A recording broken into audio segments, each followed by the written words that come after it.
Bismillahirrahmanirrahim. Assalamualaikum warahmatullahi wabarakatuh. Innal hamdalillah nahmaduhu wa nasta'inuhu wa nastaghfiruh wa na'udzu billahi min syururi anfusina wa min sayyiati a'malina. May yahdihillahu fala mudhillalah wa may yudlil fala hadiyalah. Asyhadu an la ilaha illallah wahdahu la syarikalah wa asyhadu anna Muhammadan abduhu wa rasuluh la nabiyya ba'dah. Alhamdulillah, segala puji hanya bagi Allah yang telah menyampaikan kita di hari-hari yang istimewa ini, bahkan di waktu-waktu yang istimewa ini. Ini adalah waktu hari Arafah, waktu selepas sholat asar, waktu yang diijabahi doa-doa kita. Semoga di waktu-waktu yang istimewa ini kita bisa memanfaatkannya untuk ketaatan kepada Allah Subhanahu wa taala, memperbanyak zikir, takbir, tahmid, tahlil, kemudian berdoa. Segenap hajat kita semoga diijabahi, dikabulkan oleh Allah Subhanahu wa taala. Salawat dan salam kita sampaikan kepada Nabi kita Muhammad sallallahu alaihi wasallam, manusia yang mulia yang menjadi panutan bagi kita semua, bahkan tidak hanya berjasa kepada umat Islam tapi kepada umat manusia seluruhnya, mengangkat derajat, mengangkat martabat, memberi pencerahan, membawa manusia dari zaman yang jahiliyah, yang bodoh, ke zaman yang terang benderang, penuh pembelajaran, penuh cahaya petunjuk dari Allah Subhanahu wa taala. Alhamdulillah, di hari-hari yang mulia, di saat-saat yang berharga ini, sambil menunggu waktu berbuka, insyaallah kita akan memberikan beberapa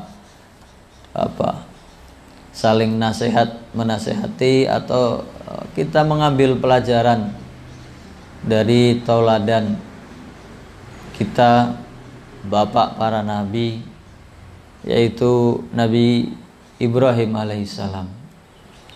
Banyak pujian, banyak ungkapan yang diberikan kepada beliau alaihissalam di dalam Al-Quran, dipuji oleh Allah Subhanahu wa ta'ala. Di antaranya adalah surah Ali Imran ayat 33. A'udzubillahi minasyaitonirrajim. Bismillahirrahmanirrahim. Innallaha astafa Adama wa Nuha wa ala Ibrahima wa ala Imrana alal alamin. Sesungguhnya Allah Subhanahu wa ta'ala telah memilih Adam, Nuh, dan keluarga Ibrahim dan keluarga Imran atas seluruh alam. Sudah dipilih, disaring menjadi manusia-manusia pilihan, yang menjadi manusia yang utama di sisi Allah Subhanahu wa ta'ala. Kemudian di ayat yang lain Allah Subhanahu wa ta'ala memuji Nabi Ibrahim, inna Ibrahima lahalimun awwahum munib. Sesungguhnya Ibrahim ini adalah orang yang penyantun, lemah lembut, dan pengampun. Kemudian munib, yang selalu punya keinginan kembali kepada Tuhannya, kepada Allah Subhanahu wa ta'ala, taat kepada Tuhannya. Kemudian ayat yang lain, inna Ibrahima kana ummatan qanitan lillahi hanifa wa lam yaku minal musyrikin. Sesungguhnya Ibrahim ini adalah seorang umat, manusia satu orang tapi dikatakan sebagai umat, qanitan lillahi, yang qanitan, yang tunduk, taat kepada Allah Subhanahu wa ta'ala, hanifan, yang lurus, walam yaku minal musyrikin, dan dia bukan termasuk orang yang musyrik. Kalau Nabi kita Muhammad SAW disebut di dalam surah Al-Ahzab Laqad kana lakum fi Rasulillahi uswatun hasanatun liman kana yarjullaha wal yaumal akhir wa dzakarallaha katsira. Sesungguhnya telah ada bagi kalian teladan yang utama, contoh yang paling mulia dari nabi kalian, dari Nabi Muhammad SAW, bagi orang yang mau mengharapkan keridhaan Allah, perjumpaan kepada Allah Subhanahu wa taala dan hari akhir, dan mengingat Allah sebanyak-banyaknya. Ini bahwa Nabi kita Muhammad dijadikan contoh teladan. Begitu juga Nabi Ibrahim, qad kanat lakum uswatun hasanatun fi Ibrahim walladzina ma'ah. Sungguh telah datang kepada kalian uswah hasanah. Ada bagi kalian uswatun hasanah, contoh teladan yang baik fi Ibrahim, dalam kehidupan Nabi Ibrahim, walladzina ma'ah, dan orang-orang yang bersamanya. Id qalu liqaumihim, ketika mereka Nabi Ibrahim dan kaumnya ini berkata kepada kaumnya, inna bura'a'u minkum wa mimma ta'buduna min dunillah. Sesungguhnya kami berlepas diri dari kalian, dan kami berlepas diri dari apa-apa yang kalian sembah selain Allah Subhanahu wa taala. Kafarna bikum, kami mengingkari kalian, kami kufur terhadap keimanan kalian. Wa bada bainana wa bainakumul adawatu wal baghdha'u abadan, dan telah nyata antara kami dan kalian adawah, permusuhan, wal baghdha, kebencian yang nyata selamanya, abadan, hatta tu'minu billahi wahda, sampai kalian kembali menyembah Allah Subhanahu wa taala sebagai satu-satunya sesembahan. Kemudian illa qaula Ibrahim li abihi, kecuali perkataan Ibrahim. Ini tidak dijadikan contoh, yaitu perkataan Nabi Ibrahim alaihissalam, la astaghfiranna laka wa ma amliku laka minallahi min syai', kepada ayahnya, sesungguhnya aku akan memintakan ampun kepadamu, untukmu, memintakan ampun kepada Allah Subhanahu wa taala untukmu, tetapi aku tidak memiliki apapun terhadap Allah Subhanahu wa taala. Rabbana alaika tawakkalna, ya Allah, ya Tuhan kami, kepada Engkaulah kami bertawakal, wa ilaika anabna, dan kepada Engkaulah kami akan kembali, wa ilaikal masir, dan kepada Engkaulah semuanya akan dikumpulkan dan kembali mempertanggungjawabkan semua perbuatannya. Nah, dari ayat yang pertama, innallaha astafa Adama wa Nuha wa ala Ibrahim wa ala Imran alal alamin. Surat Ali Imran ayat 33. Sesungguhnya Allah Subhanahu wa taala telah memilih Adam wa Nuh dan Nabi Nuh alaihi wassalam. Kemudian ketika nama Ibrahim dan nama Imran disebut wa ala Ibrahim wa ala Imrana, keluarga Ibrahim dan keluarga Imran. Nah, yang satu itu sendiri-sendiri, yang dua yaitu Nabi Adam, Nabi Nuh disebut sendiri-sendiri. Tapi Nabi Ibrahim dan keluarga Imran disebut sebagai keluarga yang terpilih di sisi Allah Subhanahu wa taala, keluarga yang mulia. Dari beberapa ahli tafsir berpendapat bahwasanya kenapa kok Nabi Adam alaihissalam, manusia yang paling pertama diciptakan oleh Allah Subhanahu wa taala, dan Nabi Nuh, nabi yang pertama yang diutus untuk mengajak manusia kembali menyembah hanya kepada Allah Subhanahu wa taala, menghilangkan kesyirikan, hanya disebut satu saja, tidak ikut keluarganya. Karena yang menjadi manusia utama dan yang berperan adalah sendiri, atau keluarganya tidak lengkap, ada yang tidak beriman atau yang ingkar. Jadi Nabi Adam ini dikenal dalam kisah anaknya sendiri, yaitu kisah Qabil dan Habil, itu menjadi pelaku kejahatan yang pertama di muka bumi ini. Maka dari sisi keluarga tidak lengkap, ada anaknya yang tidak beriman. Nabi Nuh alaihissalam, istri dan anaknya malah tidak beriman. Istrinya tidak ikut, anaknya tidak ikut beriman. Maka mereka disebut sendiri-sendiri. Innallaha astafa Adam wa Nuh. Nabi Adam, manusia yang pertama diciptakan tanpa seorang ayah, tanpa seorang ibu. Nabi Nuh, nabi yang pertama diutus untuk mengajak manusia kembali kepada peribadatan hanya kepada Allah Subhanahu wa taala. Nah, yang dua ini, wa ala Ibrahim wa ala Imran alal alamin. Dan keluarga Ibrahim dan keluarga Imran. Kenapa disebut keluarga? Karena dua-duanya membawa keluarganya beserta untuk ketaatan kepada Allah Subhanahu wa taala. Dan salah satu sisi hikmahnya ketika nanti kita membahas tentang cerita dan tauladan dari Nabi Ibrahim alaihissalam, kebanyakan yang berperan di situ adalah sosok seorang ayah, yaitu Nabi Ibrahim sendiri. Makanya yang diceritakan dari kisah Nabi Ibrahim adalah perannya. Peran Nabi Ibrahim ini dalam berdakwah, dalam mengajak ayahnya, keluarganya yang terdekat, membimbing anak dan istrinya, mengajak kaumnya, dan berdebat menentang rajanya yang kafir. Ini diceritakan secara mendetail dan bahkan berulang-ulang. Ya, ini peran seorang ayah. Wa ala Imran alal alamin, dan keluarga Imran. Imran ini adalah kakeknya Nabi Isa alaihissalam. Karena dia punya anak, yaitu Maryam.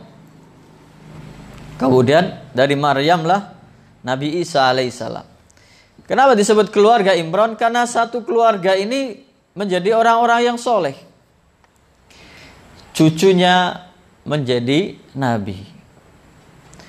Anak perempuannya menjadi manusia perempuan yang namanya disebut di dalam Al-Quran. Jadi kalau kita ditanya, adakah nama perempuan di dalam Al-Quran selain Maryam? Maka jawabnya tidak ada. Hanya Maryam yang disebut di dalam Al-Quran. Gak ada nama perempuan lain karena keistimewaannya. Kemudian ada Nabi Zakaria, Nabi Yahya. Zakaria ini menantunya, Nabi Yahya cucunya. Jadi satu keluarga ini terbawa menjadi orang-orang yang soleh. Tapi ketika kita melihat ceritanya di surah Ali Imran ini, yang berperan adalah ibu, istrinya Imran, walaupun tidak disebut namanya. Yang disebutkan ceritanya adalah peran seorang ibu yang bisa membimbing keluarganya untuk bersama-sama ke dalam ketaatan kepada Allah Subhanahu wa ta'ala. Kemudian ayat yang tadi kita sebutkan, inna Ibrahima lahalimun awwahum munib. Sesungguhnya Ibrahim ini orang yang sangat penyantun dan pemaaf, pengampun, dan kembali kepada Allah, kepada ketaatan Allah Subhanahu wa ta'ala. Maka akan kita lihat bagaimana Al-Quran menceritakan bagaimana perjalanan hidup dari Nabi Ibrahim ini. Kalau kita lihat kisahnya Nabi Ibrahim ini, padahal kan ribuan tahun yang lalu, belum ada alat-alat modern, belum ada transportasi modern, belum ada teknologi yang canggih. Tetapi kalau dilihat kisah dari Nabi Ibrahim ini menjelajah dari berbagai wilayah, berbagai negeri. Kalau dia diawali kisahnya, tanah kelahirannya, ada yang berpendapat dia di Babilonia, Irak. Dari sana dia lahir, tumbuh, dewasa. Kemudian berdakwah kepada sekitarnya. Kemudian melakukan perjalanan dakwah ke Syam, ke Palestina. Dari Palestina hijrah lagi ke Mekah. Dari Mekah balik lagi ke Palestina. Dan itu dilakukan di zaman yang belum ada teknologi kendaraan dan berbagai fasilitas yang mendukung seperti sekarang. Beribu-ribu kilometer ditempuh dalam berdakwah untuk kaumnya. Maka kisah yang pertama yang akan kita lihat, kita akan pelajari adalah kisah Nabi Ibrahim dengan orang terdekatnya, keluarganya, ketika mulai berdakwah. Bukan dengan yang jauh lebih dahulu, tapi didulukan adalah orang yang terdekat, keluarga dekat, yaitu ayahnya. Ini digambarkan dalam surah Maryam ayat 41 sampai 48. Wadhkur fil kitabi Ibrahim innahu kana siddiqan nabiyya. Dan ingatlah dan ceritakanlah wahai Muhammad tentang kisah Ibrahim. Innahu kana siddiqan nabiyya. Dia adalah seorang pencinta kebenaran dan seorang nabi. Idh qala li abihi. Ketika dia Ibrahim alaihissalam berkata kepada ayahnya, ya abati lima ta'budu ma la yasma'u wa la yubsiru wa la yughni anka syai'a. Wahai ayahku, kenapa engkau menyembah sesuatu yang tidak mendengar dan melihat dan tidak memberi manfaat sedikit pun kepadamu? Kenapa engkau manusia yang punya akal, punya logika, punya kemampuan, justru menyembah benda mati, berhala yang tidak bisa mendengar, tidak bisa melihat, bahkan tidak bisa memberi apa-apa? Maka dari ayat ini kita mengambil pelajaran bahwasanya ketika kita berdakwah, ketika kita mengajak orang lain untuk kembali kepada ketaatan kepada Allah Subhanahu wa taala, ajaklah orang yang terdekat kita. Ini juga seperti perintah Allah Subhanahu wa taala kepada Nabi Muhammad sallallahu alaihi wasallam. Wa anzir ashiratakal aqrabin. Dan berilah peringatan kepada keluargamu yang terdekat. Maka Nabi Ibrahim mengawali dakwahnya dengan mendakwahi keluarganya, ayahnya sendiri, untuk hanya menyembah kepada Allah Subhanahu wa taala. Kemudian dari lafalnya, idh qala li abihi ya abati. Ya abati, bukan ya abi. Ya abati, wahai ayahanda. Wahai ayahku yang aku hormati. Wahai ayahku yang aku sayangi. Karena abati ini apa namanya? Kata-kata yang halus, yang menunjukkan kasih sayang dan rasa penghormatan kepada ayahnya. Tidak hanya ya abi, tetapi ya abati. Nanti perkataan ini diulang-ulang. Bagaimana ketika kita berdakwah kepada keluarga terdekat kita, kepada orang yang lebih tua dari kita, maka hendaknya memilih kata-kata yang halus, kata-kata yang sopan, kata-kata yang jauh dari menggurui, kata-kata yang jauh dari memvonis, kata-kata yang mengajak atau menunjukkan kasih sayang. Ini dari ayat 42. Idh qala li abihi ya abati lima ta'budu ma la yasma'u wa la yubsiru wa la yughni anka syai'a. Wahai ayahku, kenapa engkau menyembah Tidak disalahkan, kamu kafir, kamu masuk neraka, tidak divonis, tapi dipertanyakan, diajak untuk berpikir secara logis, berpikir secara rasional. Wahai ayahku. Jadi yang dia jelekkan bukan ayahnya, tapi berhalanya. Wahai ayahku, kenapa engkau menyembah sesuatu yang tidak bisa mendengar, tidak bisa melihat? Maka dia ingin mengugah rasionalitasnya, cara berpikirnya, supaya kembali kepada manusia yang seutuhnya. Kenapa manusia yang punya kelebihan, yang diciptakan oleh Allah Subhanahu wa Ta'ala dengan sebaik-baik bentuk, kok malah menyembah suatu benda yang tidak bisa mendengar, tidak bisa melihat, dan tidak bisa memberikan apa-apa, tidak bisa memberi manfaat apa-apa. Ini ajakan pertama. Ajakan kedua, ya abati inni qad ja'ani minal ilmi ma lam ya'tika fattabi'ni ahdika siratan sawiyya. Wahai ayahanda, ulangi lagi. Wahai ayahku yang aku cintai, wahai ayahku yang aku hormati, inni qad ja'ani, sesungguhnya telah datang kepadaku minal ilmi, sebagian ilmu. Nah, dia tidak membanggakan aku orang yang paling pandai, aku orang yang paling enggak. Telah datang kepadaku sebagian ilmu. Malam ya'tika, yang mungkin tidak datang kepadamu atau belum datang kepadamu, yang belum engkau ketahui. Fattabi'ni, maka ikutilah aku, karena aku lebih mendapat petunjuk, karena ada petunjuk yang datang kepadaku. Fattabi'ni ahdika siratan sawiyya. Kalau engkau mengikuti aku, niscaya aku akan memberikan atau memberi jalan, menunjukkan jalan kepadamu, siratan sawiyya, jalan yang lurus, untuk hanya beribadah kepada Allah Subhanahu wa Ta'ala. Masih dengan kata-kata halus, bukan dengan bahasa yang menyakitkan, bukan bahasa yang memvonis, bahasa yang masih mengajak. Ibaratnya kalau dalam kosakata modern itu dengan persuasif, tidak menunjukkan, tidak menyalahkan, tapi mengajak.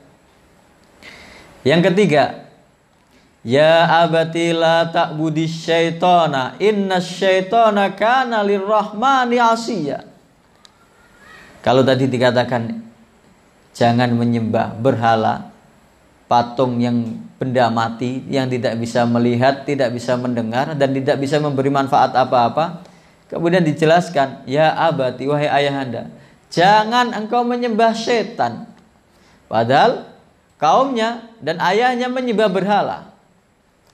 Inna syaitana kana lirrahmani asiyya. Sesungguhnya setan ini sangat membangkang, ingkar terhadap Allah Subhanahu wa Ta'ala yang maha pengasih, maha penyayang. Masih dengan bahasa yang menjelaskan bahwasanya engkau dan kaummu menyembah berhala, patung yang tidak bisa mendengar, tidak bisa melihat, tidak bisa memberi manfaat apa-apa, itu karena kamu tergoda, digelincirkan, disesatkan oleh setan. Maka hakikatnya kamu menyembah setan, karena kamu tunduk, kamu kalah terhadap tipu daya setan. Kamu mentaati ajakan dan tipu daya setan. Jangan kamu menyembah setan, karena setan ini sangat membangkang terhadap Allah yang maha pengasih lagi maha penyayang. Terakhir dakwahnya, nanti kita lihat tanggapannya. Dakwah kepada ayahnya ini, bahasa terakhir baru dengan bahasa ancaman. Ya abati inni akhafu ayyamassaka adabum minar rahmani fatakuna lisyaitani waliya. Wahai ayahanda, aku takut. Nah, kalau tadi pertama, kedua, ketiga itu dengan bahasa targhib, motivasi, dengan bahasa mengajak berpikir secara rasional, dengan dialog yang bagus. Yang keempat ini dengan baru mengedepankan tarhib, menakut-nakuti, memberikan ancaman. Ya abati inni akhafu, wahai ayahanda, aku takut. Antamassaka adzabun minar rahman, kalau engkau kelak akan dirasakan, dikenai, diadab oleh Allah Subhanahu wa ta'ala, oleh Allah yang maha pengasih lagi maha penyayang. Fatakuna lisyaitani waliya, dan engkau menjadi temannya setan, karena setan sudah divonis akan diadab di neraka selama-lamanya. Aku takut engkau karena memperturutkan tipu daya setan, karena tunduk terhadap ajakan setan.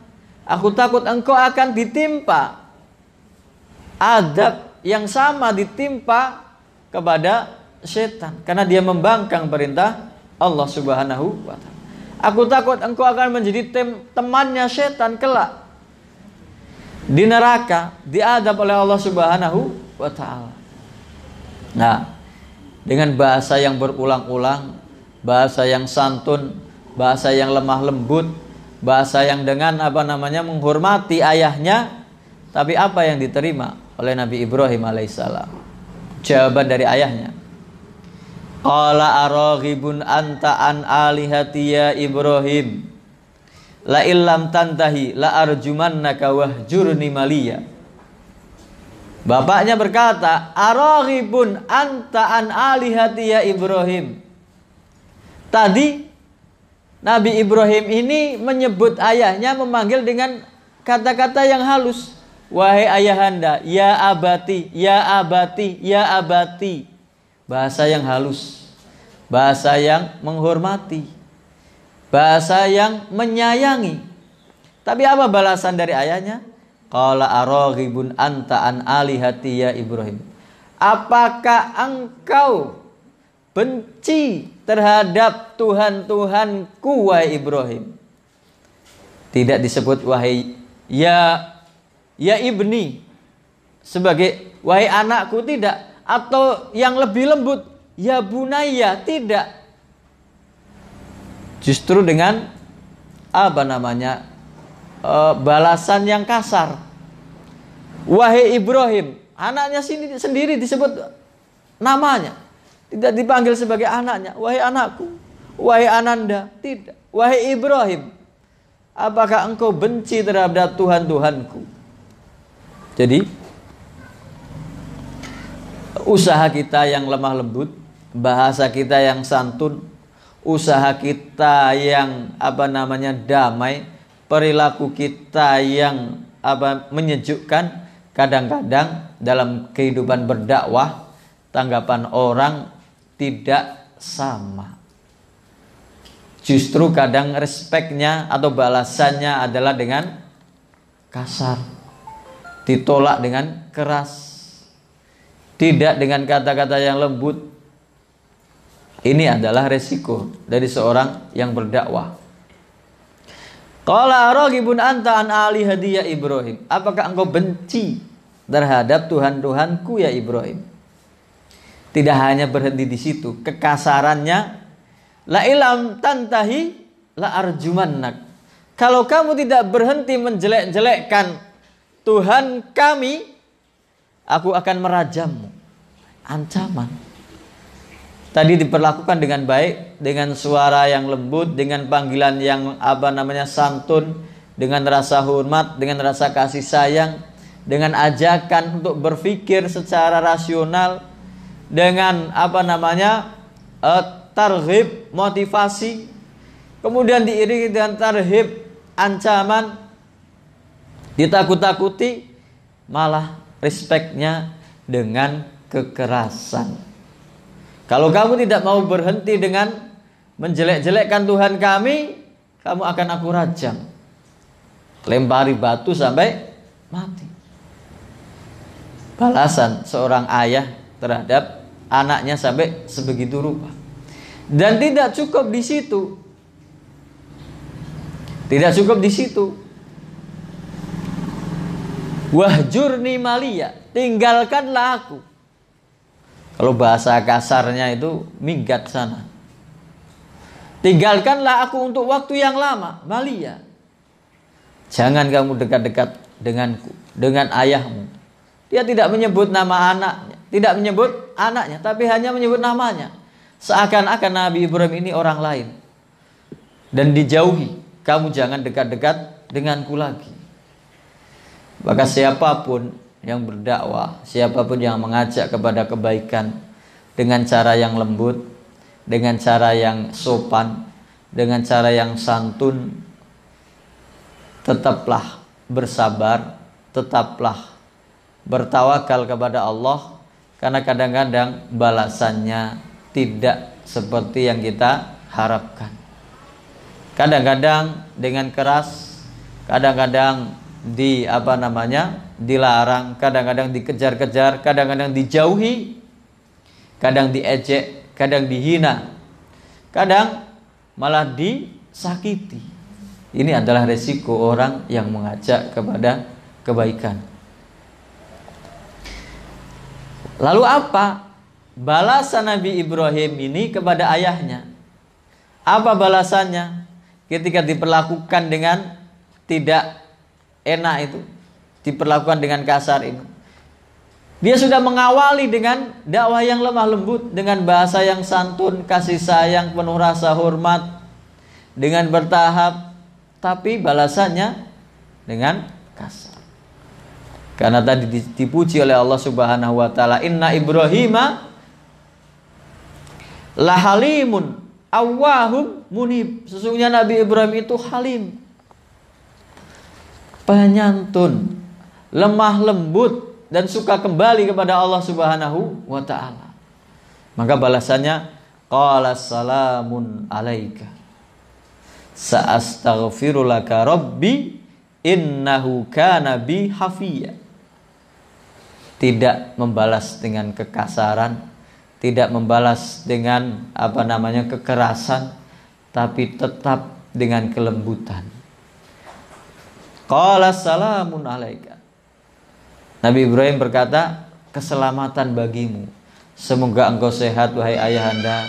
Semoga engkau dalam keadaan dirahmati oleh Allah Subhanahu wa taala. Semoga engkau mendapat hidayah dari Allah Subhanahu wa taala. Dan dia bertekad, sa'astaghfiru laka rabbi. Aku akan memintakan ampun untukmu dari Allah, dari Tuhanku. Innahu kana bi hafiya. Sesungguhnya Tuhanku sangat baik kepadaku. Nah, inilah yang kemudian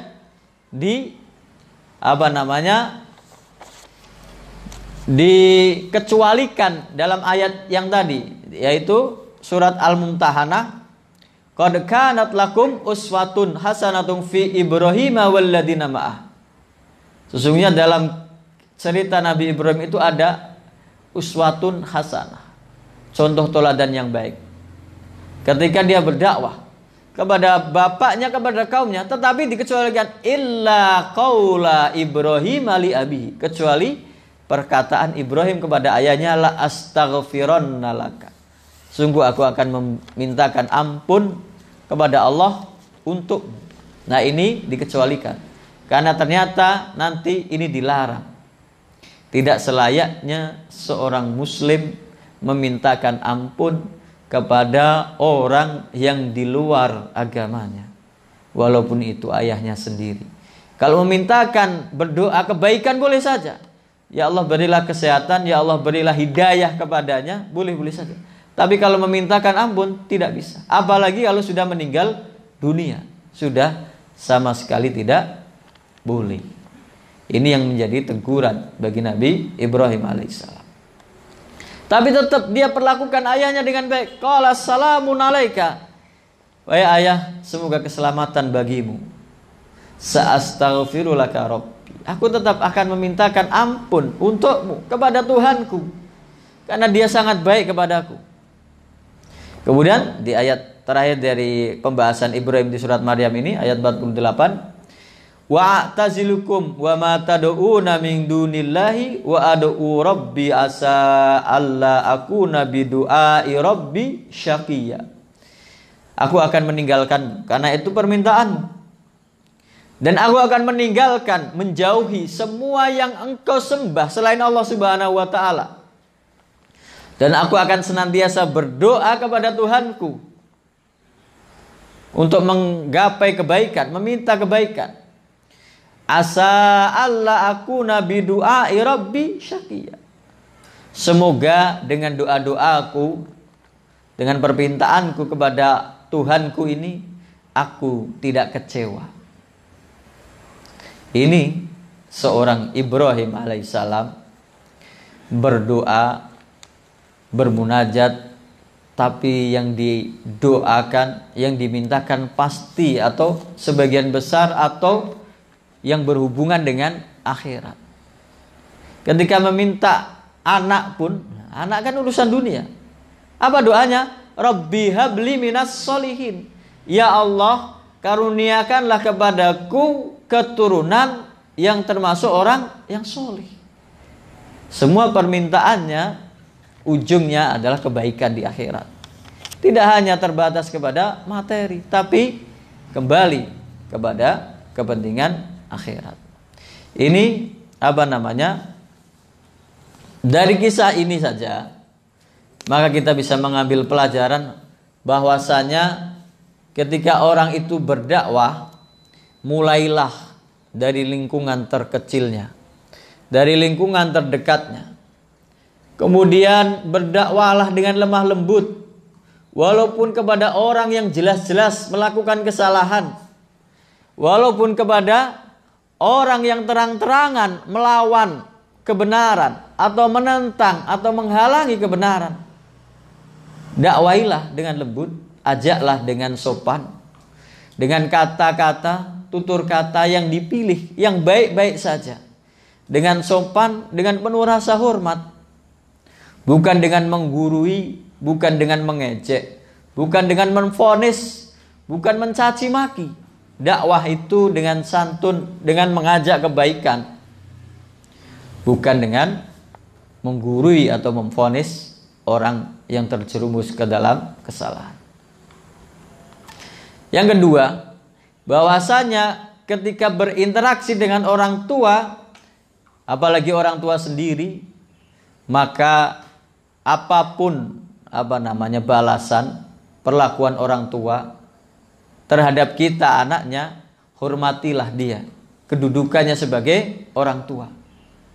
Tetap perlakukan dia dengan baik, doakan kebaikan untuknya. Doakan kebaikan untuknya. Maka selalu dalam rangkaian ayat-ayat Al-Quran atau dalam hadis, ketaatan orang tua atau ketaatan kepada kedua orang tua ini hanya satu tingkat di bawah ketaatan kita kepada Allah Subhanahu wa ta'ala. Wa'budullaha wa la tusyriku bihi syai'a wa bil walidaini ihsana. Sembahlah hanya Allah, jangan berbuat syirik, mensekutukannya dengan sesuatu apapun. Kemudian berbuat baiklah, berbaktilah kepada kedua orang tua. Yang ketiga, apapun kondisi kita, bagaimanapun lingkungan kita, seburuk apapun lingkungan kita, jadilah orang yang konsisten, jadilah orang yang istiqomah dalam menjalankan kebenaran dan mengemban kebenaran dan mendakwahkan kebenaran. Sebagaimana Nabi Ibrahim alaihissalam, walaupun bapaknya sendiri yang tidak beriman, walaupun lingkungannya menyembah berhala, dia konsisten dengan keimanannya, tidak larut, tidak terpengaruh dengan lingkungan yang menjerumuskannya kepada kesyirikan atau kesesatan. Jadi orang yang percaya diri dengan ketaatan, dengan akidah yang benar, menyembah hanya kepada Allah Subhanahu wa ta'ala. Ini nanti perlakuan Nabi Ibrahim alaihissalam terhadap ayahnya. Kemudian akan kita bahas selanjutnya bagaimana cara beliau Nabi Ibrahim alaihissalam mendidik anaknya. Digambarkan dalam surah As-Saffat ayat 100 sampai 111. Diawali dari doa yang tadi. Nabi Ibrahim ini lama tidak dikaruniai anak. Di umur 80 tahun lebih belum dikaruniai seorang putra. Jadi Nabi Ibrahim itu istri pertamanya Sarah. Kemudian Sarah ini mendapat hadiah seorang budak Hajar. Karena sayangnya kepada suami, Sarah ini menghadiahkan budak yang dimilikinya Hajar ini kepada Nabi Ibrahim. Kemudian dinikahi. Kemudian justru anaknya yang pertama lahir dari Hajar, yaitu Nabi Ibrahim alaihissalam. Seorang nabi tidak pernah berputus asa berdoa kepada Allah Subhanahu wa ta'ala. Doanya, Rabbi habli minas solihin. Ya Allah, karuniakanlah kepadaku keturunan yang soleh, termasuk orang yang soleh. Jadi apapun permintaan kita, apapun yang ingin kita raih, selalu rangkailah dengan kepentingan kita di akhirat. Jangan semata-mata untuk kepentingan dunia. Banyak-banyaklah berdoa, tapi jangan lupa dalam berdoa puncaknya adalah mintalah keselamatan untuk akhirat kita. Kemudian fabasyarnahu bihulamin halim, maka kami berikan kabar gembira kepadanya dengan anak yang lemah lembut, halim, yaitu Nabi Ismail alaihissalam. Falamma balagha ma'ahu sa'ya qala ya bunayya inni ara fil manami anni adbahuka fanzur madza tara qala ya abatif al ma tu'maru satajiduni insyaallahu minas sabirin. Ketika anaknya ini sudah falamma balagha ma'ahu sa'ya, sudah berumur agak besar, dari kalau dalam Islam itu dari bayi kemudian menjadi tiflun, anak kecil, kemudian mumayyiz itu belum balik tapi sudah mengerti membedakan mana yang baik, mana yang buruk, kemudian sampai balik, kemudian sampai dewasa. Maka anak ini sudah mencapai umur yang tamyiz, yang sedang lucu-lucunya, sedang disayang-sayangnya, sedang dieman-eman, disayang-sayang. Falamma balagha ma'ahu sa'ya qala. Ini akan kita kembalikan nanti ketika Nabi Ibrahim berdakwah kepada ayahnya. Qala ya bunayya inni ara fil manami, wahai ananda, bukan ya ibni, wahai anakku, bukan ananda, yang menunjukkan rasa kasih sayang, kedekatan. Ya bunayya inni ara fil manami, sesungguhnya aku bermimpi, melihat dalam mimpiku, anni adbahuka, aku menyembelih kamu. Fangdur mada taro, maka bagaimana pendapatmu? Qala ya abatif alma tu'mar, wahai ayahanda. Nah, ini balasan anak yang soleh. Ya abati, wahai ayahanda, if'al ma tu'mar, lakukanlah apa yang telah diperintahkan kepadamu. Satajiduni insyaallahu minas sabirin, insyaallah engkau akan mendapati aku termasuk orang yang sabar. Ini ilmu pendidikan bagi anak. Nabi Ibrahim alaihissalam mempunyai trauma kepada ayahnya yang dia perlakukan dengan baik, dia dakwahi dengan lemah lembut, dia hormati, dia berbakti kepadanya, tapi diperlakukan oleh ayahnya dengan kasar, dengan hal yang tidak mengenakan. Tetapi itu tidak dipendamnya, tidak disimpan untuk ditumpahkan kepada ayah anaknya. Jadi dia tidak mendendam, tidak menyimpannya untuk ditularkan, dikembalikan lagi kepada anaknya. Tidak. Cukup aku saja, cukup saya saja yang mengalami perlakuan yang tidak baik dari ayahku. Anakku jangan sampai. Maka pendidikan anak, didiklah mereka dengan contoh. Kalau ingin anak kita menjadi anak yang soleh, awali dulu dengan diri kita. Jadikan kita contoh teladan bagi anak dan keluarga kita, supaya kita bisa mengajaknya sama-sama taat kepada Allah Subhanahu wa ta'ala. Ya bunayya. Nah, walaupun dia dipanggil oleh ayahnya, ya Ibrahim, wahai Ibrahim, tanpa disebut wahai anakku, wahai ananda, tidak. Tapi dia dengan anaknya dengan lemah lembut, ya bunayya, wahai ananda. Inni ara fil manami, aku melihat dalam mimpiku, anni adbahuka, aku menyembelih kamu.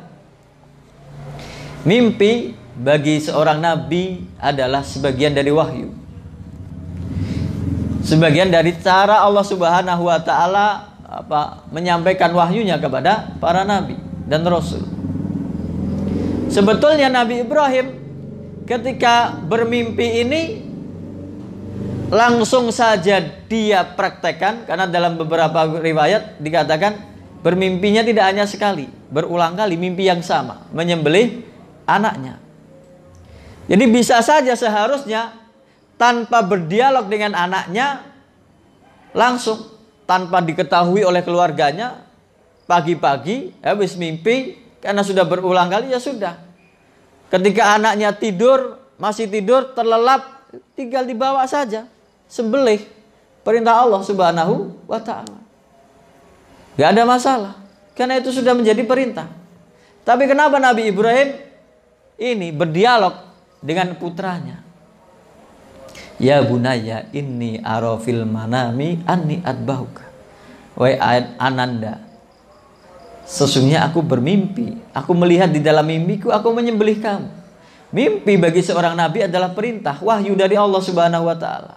Fangdur mada taro, lihat apa pendapatmu terhadap mimpiku ini. Ini dalam pendidikan seorang ayah, itu ketika dia ingin menjalankan ketaatan kepada Allah Subhanahu wa ta'ala, kalau dia akan, Nabi Ibrahim sudah tahu itu adalah perintah, menjalankannya adalah ketaatan, tapi dia tidak mau ketaatan itu dia lakukan sendiri tanpa partisipasi dari anaknya. Dia mau anaknya dan dirinya itu sama-sama taat kepada Allah. Kalau dia ambil anaknya ini dalam keadaan tidur terlelap, dia bawa ke suatu tempat kemudian dia sembelih, itu yang taat hanya dirinya. Tapi tidak dengan Nabi Ibrahim. Dia ingin anaknya ini juga punya ketaatan, nilai ketaatan kepada Allah Subhanahu wa ta'ala. Makanya salah satu metode pendidikan kepada anak yaitu dengan contoh, dan membawa, mengikut sertakan anak-anak kita dalam ketaatan beribadah kepada Allah Subhanahu wa ta'ala. Contoh, kalau dalam majelis seperti ini, thalabul ilmi, majelis ilmu, nah ada yang membawa anak, ini contoh. Ayahnya tidak hanya ingin mentaati Allah sendiri, tapi dia bawa anaknya. Kalau ayahnya bersedekah, dia tidak hanya yang merogoh uang, mengambil uang dari dompetnya, dari sakunya, dia masukkan ke dalam kotak sedekah atau dia berikan kepada orang. Dia latih anaknya, wahai anakku, ini uang. kasihkan kepada orang untuk sedekah. Atau masukkan ke dalam kotak amal untuk sedekah. Ketika dia berpuasa, tidak hanya dirinya yang berpuasa, dia ajak anaknya untuk belajar berpuasa, berbuat ketaatan. Ketika dia sholat jamaah, dia ajak anaknya untuk sama-sama mengalami, mempunyai pengalaman ibadah kepada Allah Subhanahu wa ta'ala. Nabi Ibrahim memberi pelajaran dengan contoh dan mengajak turut serta. Dan dalam ilmu pendidikan juga atau psikologi pendidikan, perintah ajakan kebaikan itu akan lebih mengena kalau orang yang memerintah itu mencontohkan dan mengajak dan mengajari. Dalam zaman sekarang banyak orang yang menginginkan anaknya itu soleh, menginginkan anaknya menjadi orang yang alim, tapi dia tidak berusaha untuk mendidik dirinya sendiri menjadi alim yang menjadi contoh bagi anaknya. Dia memerintahkan anak sana belajar ngaji ke tempat gurunya, ke tempat ustadznya, tapi ayahnya gak mau belajar ngaji. Dia mengirim anaknya ke pondok pesantren untuk belajar agama, tapi ayahnya tidak mau belajar agama. Dia menginginkan kebaikan, menyuruh anaknya sholat, tapi dia sendiri di rumah tidak ikut jamaah ke masjid. Ini bukan contoh, bukan pendidikan yang baik bagi anak-anak kita. Kemudian karena Nabi Ibrahim ini perilakunya baik, contohnya baik, perlakuan kepada ayahnya dengan baik, perlakuan kepada anaknya juga baik, maka timbulnya buahnya anaknya ini juga menjadi anak yang baik, yang solih. Qala ya abati, begitu balasan, wahai ayahanda. Bukan ya abi, wahai ayahku, ayahanda, wahai ayahku yang aku sayangi, wahai ayahku yang aku hormati, wahai ayahku yang aku cintai. If'al ma tu'mar, ini jawaban anak yang solih. Lakukan apa yang sudah diperintahkan oleh Tuhanmu. Lakukan, karena itu sudah menjadi wahyu, perintah. Satajiduni insyaallahu minas sabirin. Engkau akan mendapati aku insya Allah termasuk orang yang sabar. Ini bukan ringan. Anak model begini harus hasil dari didikan orang tua yang solih, ibu yang solihah. Wahai ayahanda, lakukan apa yang menjadi perintah dari Tuhan. Dia tidak akan menggurui ayahnya, dia tidak akan membangkang ayahnya. Dia sama-sama menjalankan ketaatan bersama ayahnya.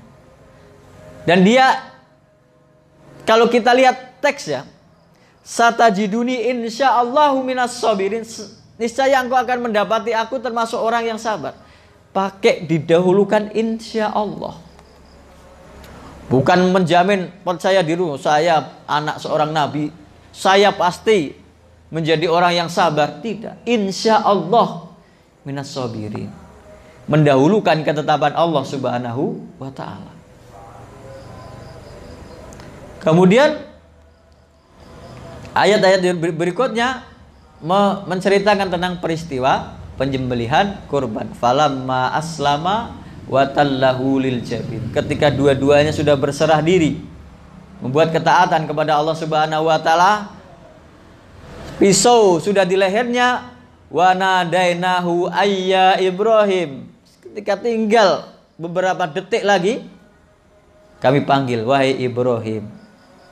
Qad saddaqta ru'ya, sungguh engkau sudah membenarkan mimpimu.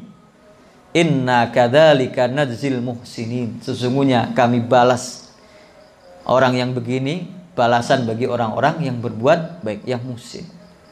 Inna hadzal bala'ul mubin, ini hanyalah cobaan semata.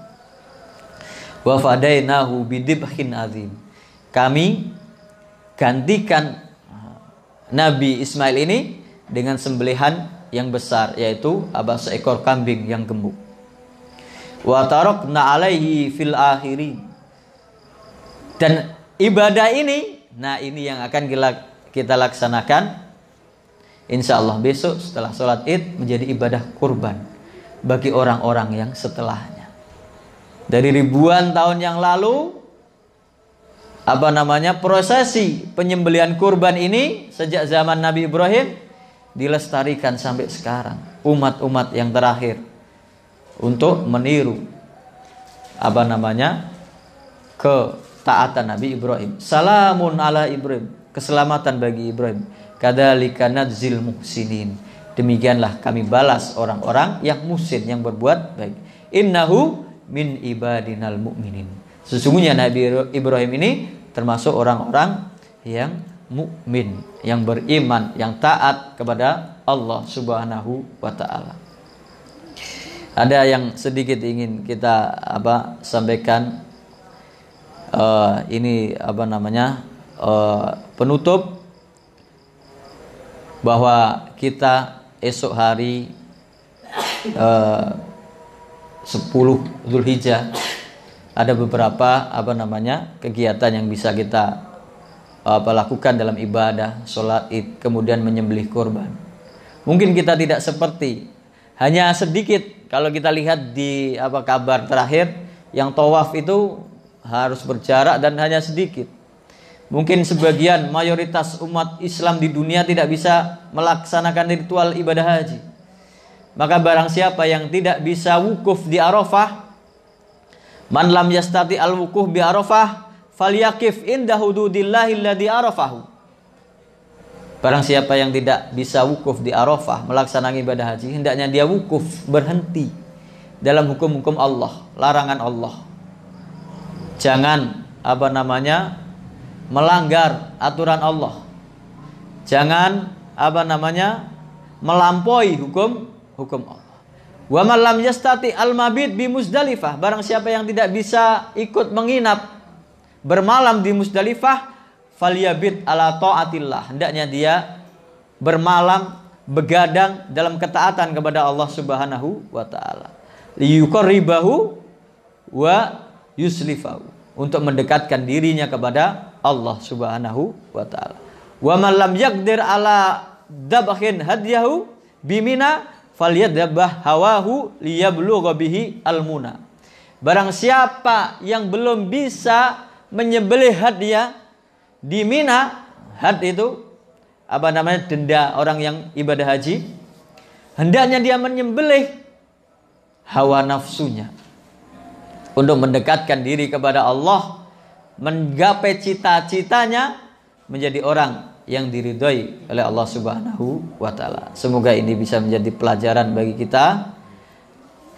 Mungkin ini yang bisa kita bahas, kita sampaikan karena sudah menjelang, ini beberapa menit lagi.